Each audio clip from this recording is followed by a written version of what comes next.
2025 आने वाला है, हम हाँ। साल के आखिर में बात कर रहे हैं दिसंबर में, कैसा रहेगा नया साल? अगला साल 2025 अप्रैल से, जब हिंदू न्यू ईयर एग्जैक्टली मार्च 31 के अराउंड हिंदू न्यू ईयर होगा नेक्स्ट ईयर 2025, तब से लेके 2026 तक अगर आप देखो तो फॉर पावरफुल पीपल वो साल इतना अच्छा नहीं होगा। और जब पावरफुल लोगों के लिए अच्छा नहीं होगा तो कॉमन पीपल भी इम्पैक्ट होते ही हैं। चंद्र कुंडली और लग्न कुंडली में क्या अंतर है? तो जब हम पैदा हुए थे तो मून कौन सी राशि में थे, वो हमारी चंद्र कुंडली होती है। हमारे यहाँ पे जो नामकरण होता है या जो हम बोलते हैं ना कि मेरी ये राशि है, वो हम मून साइन की बात करते हैं। आप वेस्टर्न कंट्रीज की बात करोगे वो सन साइन की बात करते हैं। 2024 से लेके नेक्स्ट 2025 का हिंदू न्यू ईयर का टाइम है, तो अभी का राजा मंगल बने थे इस साल के राजा। अगले साल के राजा बनेंगे सूर्य। अलग अलग ग्रह अलग अलग डिपार्टमेंट को रूल करते हैं, उसमें एक राजा बनता है, एक ग्रह राजा बनेगा, एक ग्रह मंत्री बनेगा।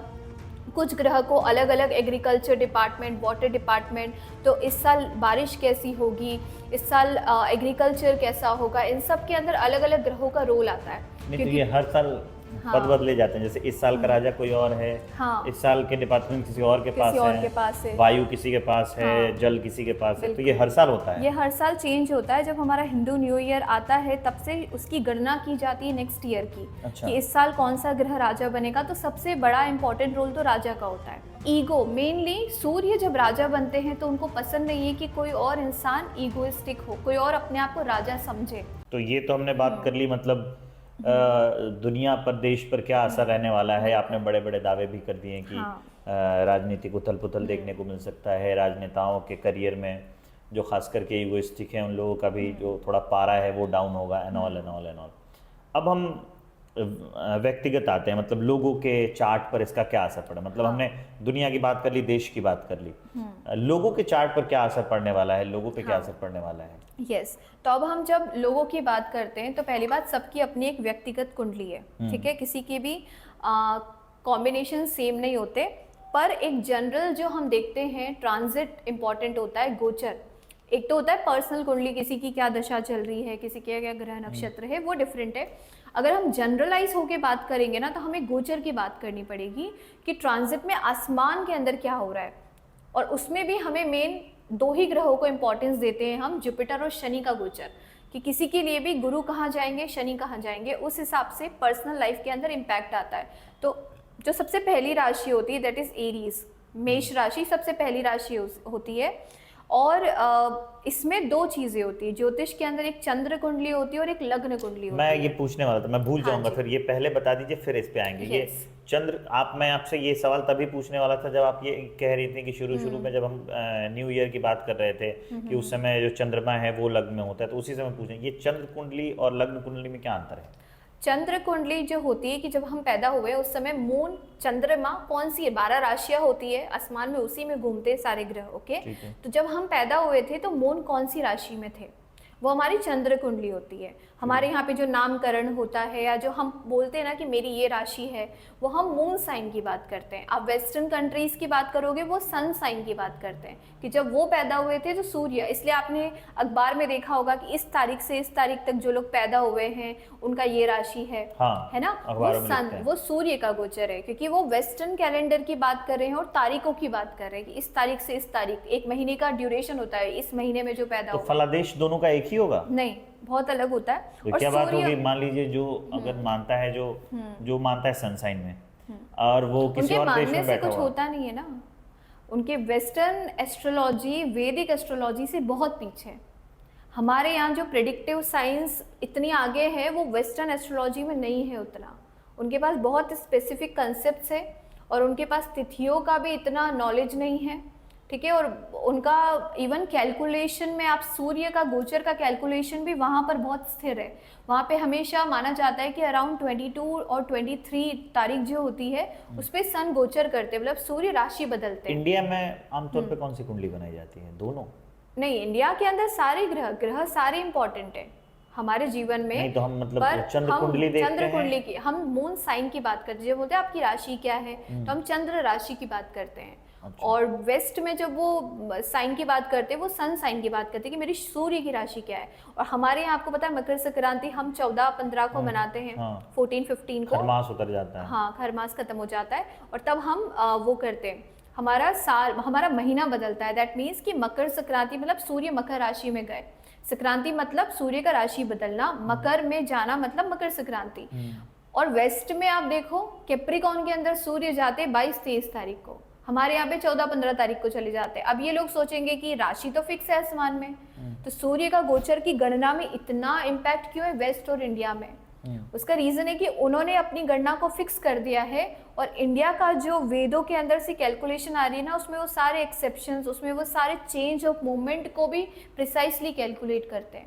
अच्छा। इसलिए हमारी गणना के अंदर तारीखें जो होती है वो इतनी फिक्स नहीं होती, तारीखें चेंज होती रहती है अकॉर्डिंग टू टाइम इंटरवल। और उनका उस समय पर जब उन्होंने सीखा होगा, पहली बार जब उन्होंने ये महीने डिसाइड करे होंगे, तो उन्होंने एक फिक्स डेट को रख लिया। मतलब उनमें एक रिजिडिटी है कैलकुलेशन और हमारे में है, ये होता है कि हर साल के पंचांग में थोड़ा सा अंतर हो जाता है, इसीलिए ये अंतर भी होता है। हाँ, दूसरा जवाब भी तो मिला। अयनांश का कैलकुलेट, इसको अयनांश बोलते हैं कि आप कौन सा ये अयनांश खरमास से याद आया मुझे, अभी खरमास में ही चल रही, तो खरमास में कुछ नया नहीं शुरू करते हैं, कुछ नया नहीं खरीदते हैं, ऐसा क्यों कहते हैं लोग?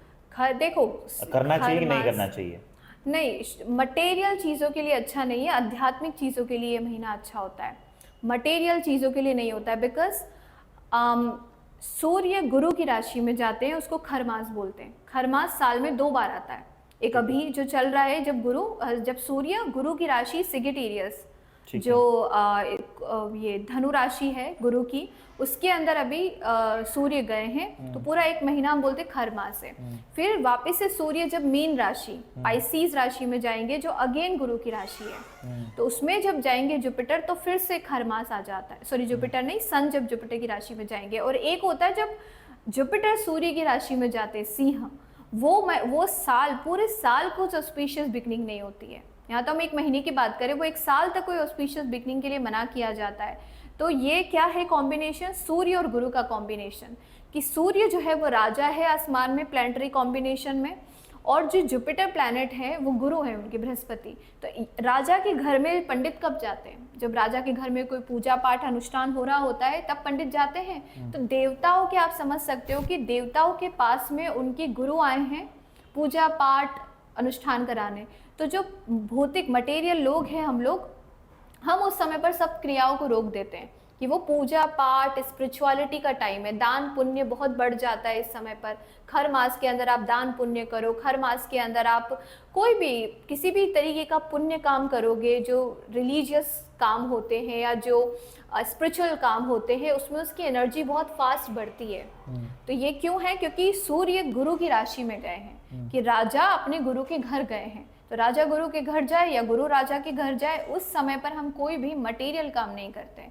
मटेरियल काम क्या है? गृह प्रवेश, शादी, और जो भी ये शादी की बात तक नहीं होती है, मतलब जिन लोगों को रिश्ता ले जाना होता है वो भी नहीं ले जाते, क्योंकि ये पूरा अध्यात्म की क्रियाओं के लिए महीना होता है, मटेरियल चीजों के लिए कर दिया तो क्या होगा? कुछ नहीं, भाग्य है, भाग्य सबसे बड़ी चीज़ होती है। अगर किसी के भाग्य में कोई चीज़ है तो ऐसा नहीं होगा कि वो खराब हो जाएगा, ठीक है।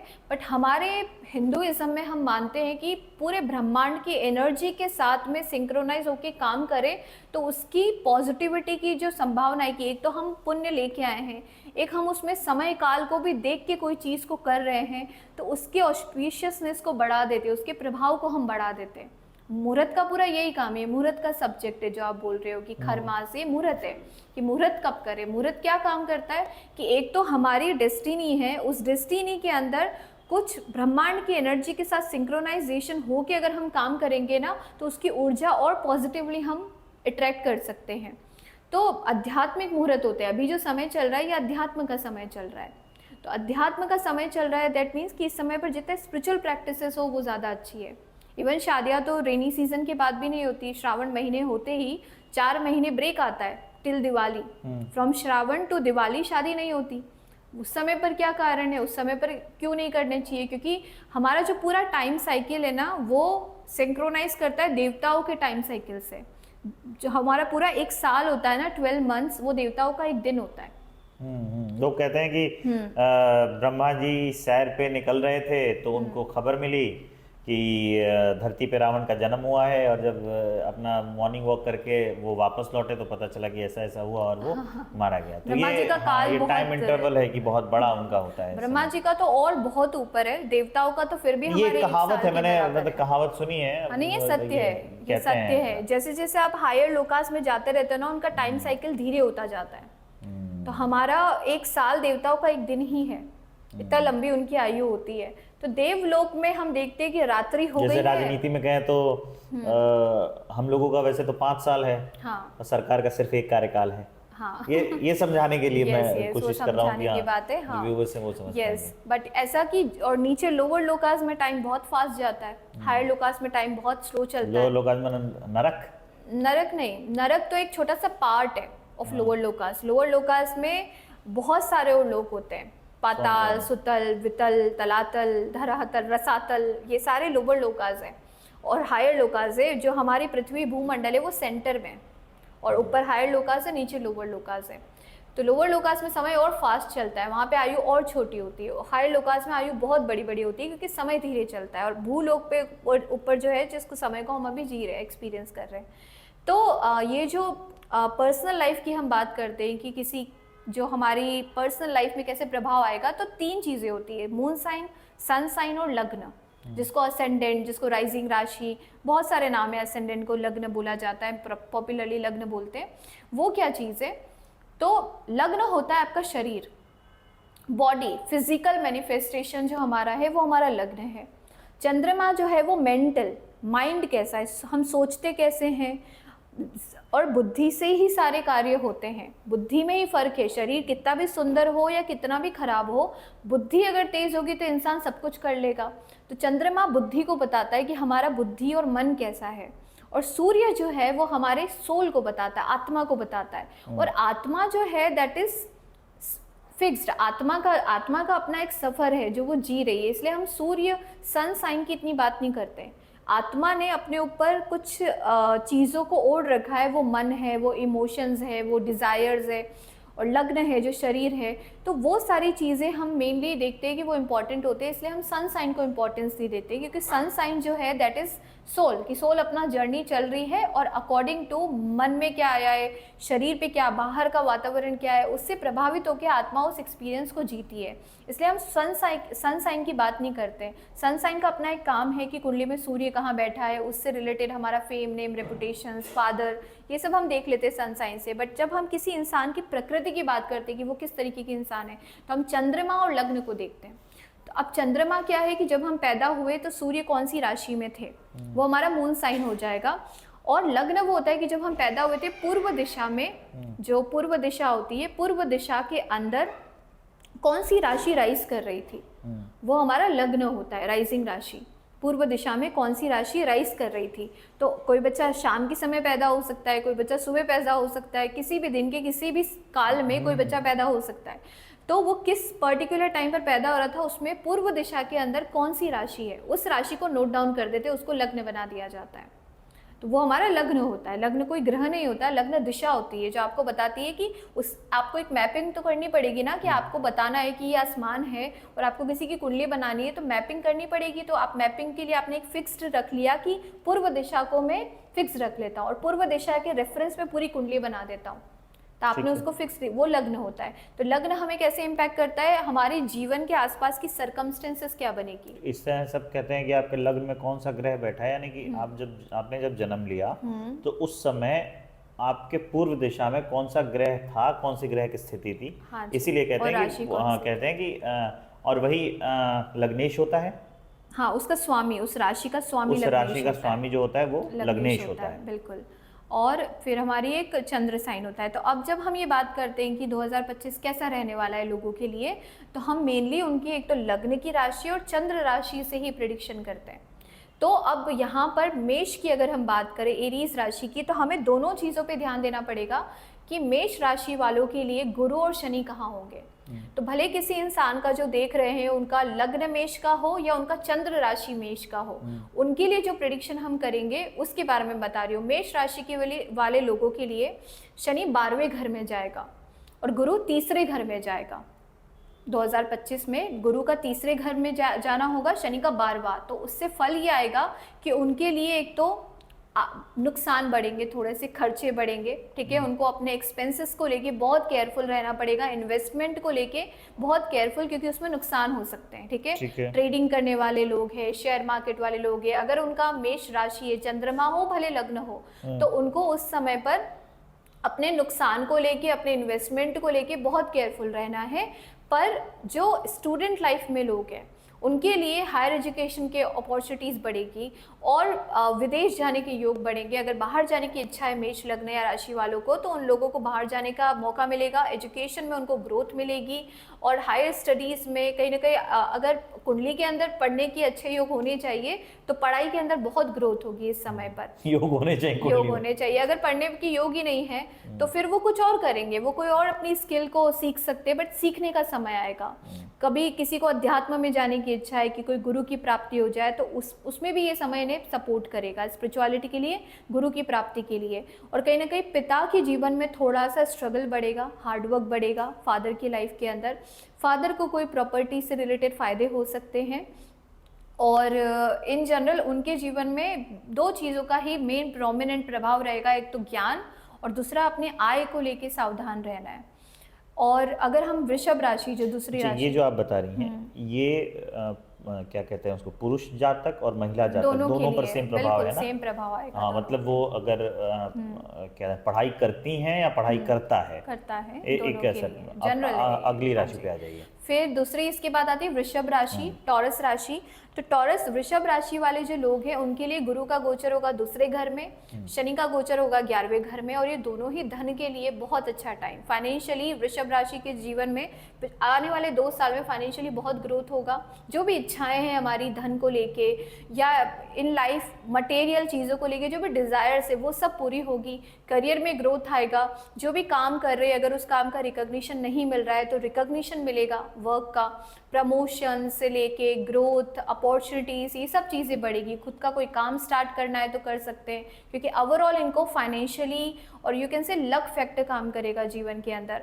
और अचानक से बदलाव आएंगे, ठीक है। अभी तक वृषभ राशि को फील हो रहा है कि चीज़ें स्टक है, चीज़ें मूव ऑन नहीं कर रही है, उतना ज़्यादा ग्रोथ नहीं है, वो ग्रोथ अचानक से बढ़ती हुई दिखेगी। तो उनके लिए बहुत अच्छा टाइम है द कमिंग 2025। और फिर उसके बाद में अगर हम मिथुन राशि वालों की बात करें, जो तीसरी नंबर की राशि होती है हमारी, उन लोगों के जीवन में शादी नहीं होगी तो शादी हो जाएगी। बिल्कुल, शादी अगर टल रही है बहुत समय से तो शादी की योग बनेंगे। करनी नहीं है तो देखो, शादी करना नहीं करना कुछ नहीं होता है, अगर भाग्य में है तो शादी हो जाती है। अच्छा। भाग्य वो एक जीवन साथी, मतलब कि एक इंसान के साथ इतना लंबा सफर तय करना है ना, वो बिना भाग्य के नहीं होता। भाग्य होगा तो ही किसी का आना होगा। माता पिता, बच्चे और पति पत्नी, ये ऐसा संबंध है जो आपको भाग्य से मिल जाता है।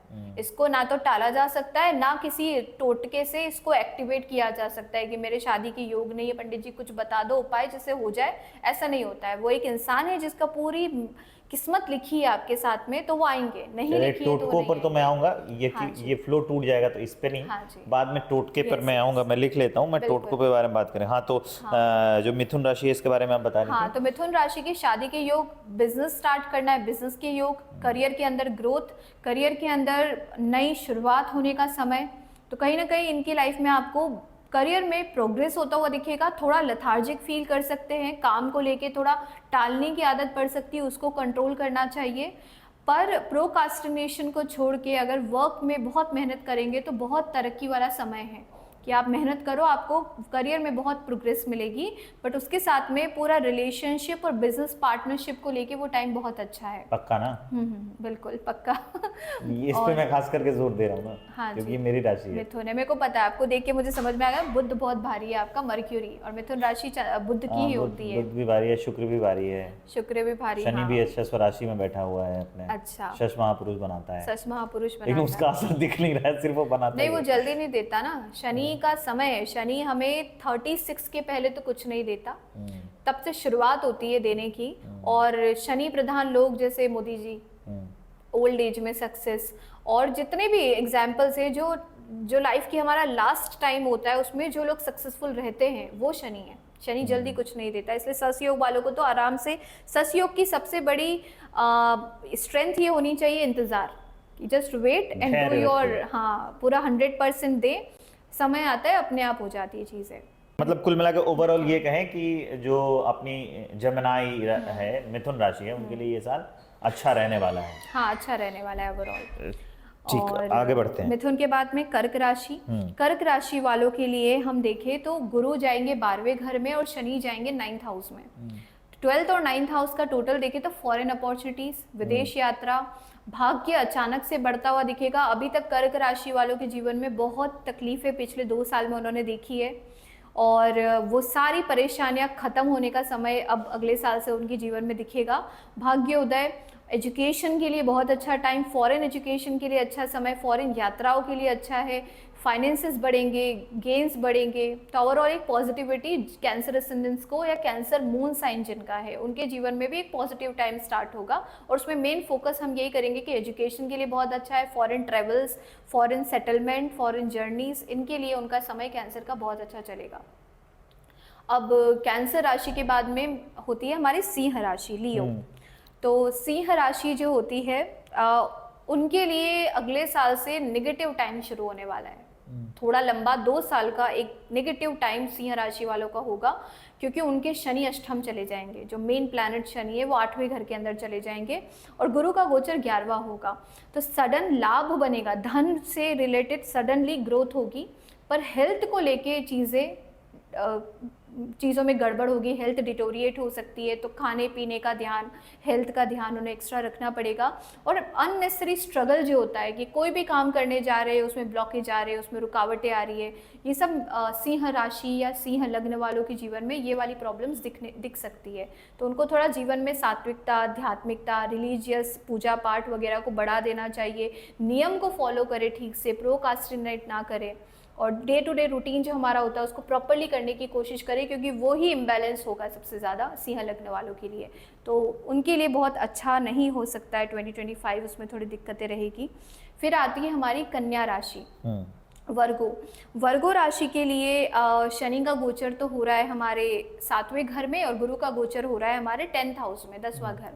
तो वर्गों के लिए करियर, एक तो शादी के योग बनेंगे, शादी एक्टिवेट होगी, नहीं हुई होगी तो हो जाएगी, और उसके साथ में करियर के अंदर पॉजिटिविटी, करियर के अंदर एक अच्छा गाइडेंस मिलना, कोई गुरु तत्व मिलना, या करियर से रिलेटेड जो भी हमें नॉलेज चाहिए होता है, जो स्किल चाहिए होता है, वो सीख सकते हैं इस समय पर। वो बहुत सारे वर्ग इस समय पर अपनी स्किल के ऊपर काम करने वाले कि हमें करियर में क्या स्किल चाहिए, और कहीं ना कहीं करियर में ग्रोथ करने, करियर के अंदर गुड अपॉर्चुनिटीज़, ये सब चीज़ें एक्टिवेट होगी। With that business opportunities, business कर सकते हैं, बिजनेस स्टार्ट हो सकता है, शादी के योग बनेंगे, और भाग्य साथ देगा। ओवरऑल लक फैक्टर भी इनका काम करेगा। कन्या के लिए अच्छा टाइम है नेक्स्ट ईयर जो है। कन्या के बाद आती है हमारी तुला राशि, लिब्रा, 7th नंबर राशि।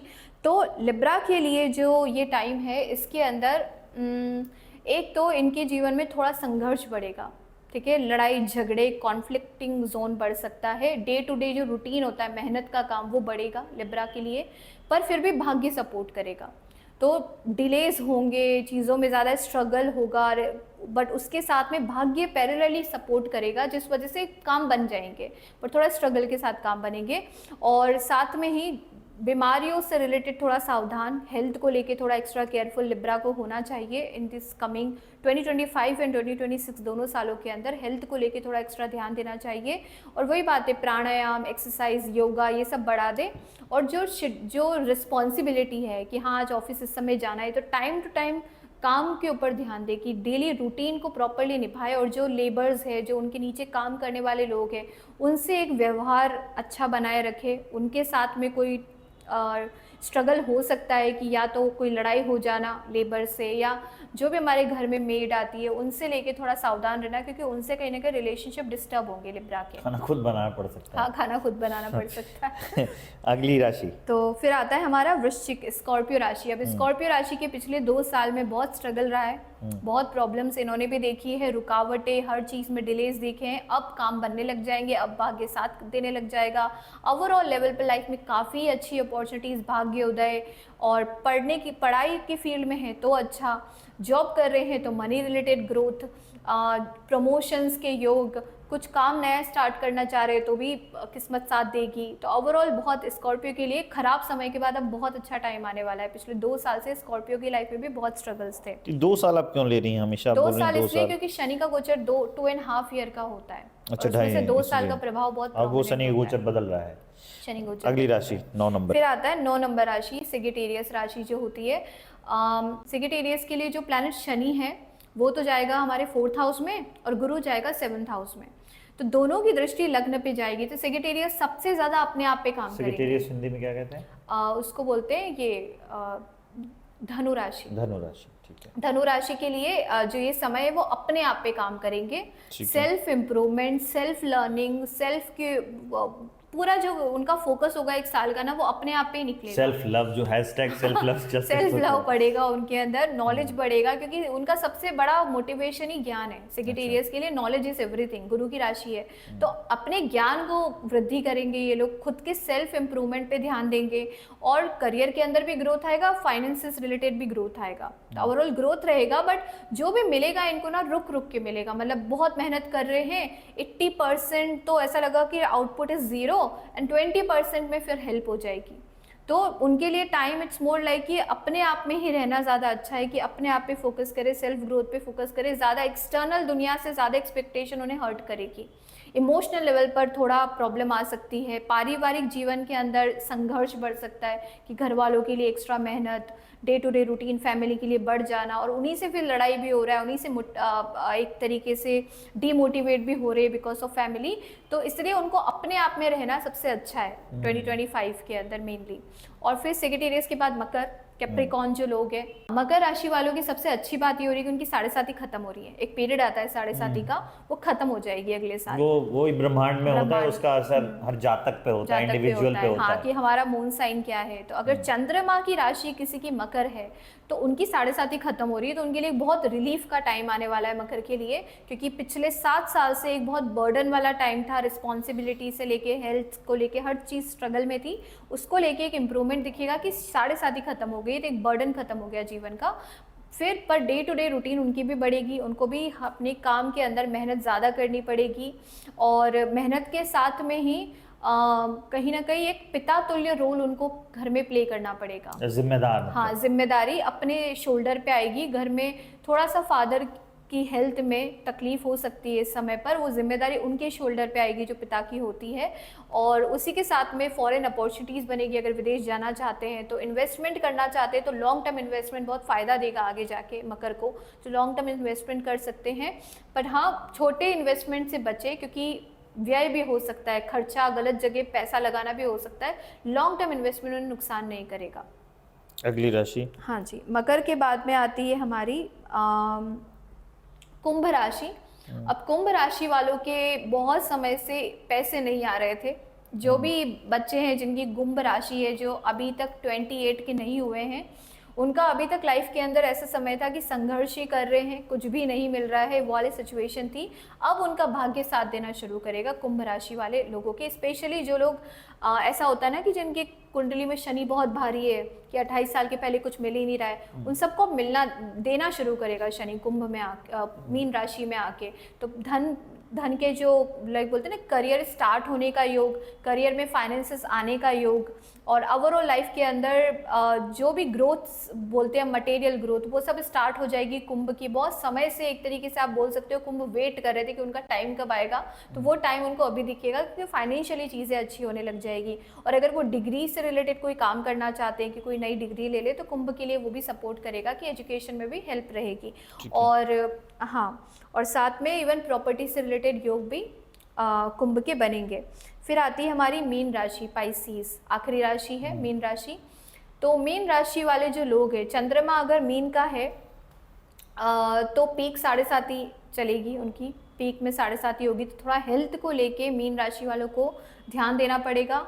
खाने को लेके ध्यान, बाहर का ज़्यादा टॉक्सिक खाना नहीं खाना है, घर का खाए, एक्सरसाइज करे, क्योंकि शरीर में एनर्जी की कमी फील होगी मीन को, कि जैसे अंदर से मोटिवेशन ही नहीं है काम करने का, एनर्जी ही नहीं आ रही है टू वर्क, तो उस पर काम करें कि अपनी हेल्थ को सही रखना, सबसे इम्पॉर्टेंट हेल्थ हो जाएगी मीन राशि वालों के लिए इन आने वाले नेक्स्ट 2 इयर्स में स्पेशली। और साथ में प्रॉपर्टी के योग बनेंगे, अगर वो कोई प्रॉपर्टी खरीदना चाहते हैं या प्रॉपर्टी का कोई केस चल रहा है उन सब में सॉल्यूशंस मिलेगा। बट जो नेगेटिव साइड है वो मुझे मेनली हेल्थ का दिख रहा है। करियर में भी ग्रोथ होगा, करियर की अगर जॉब नहीं करते तो जॉब लग जाएगी, जॉब कर रहे हैं तो जॉब में अपॉर्चुनिटीज़ बढ़ेगी, बिजनेस करना चाहते थे स्टार्ट कर पाएंगे। बस अपनी हेल्थ को लेके एक्स्ट्रा केयरफुल रहना है मीन को।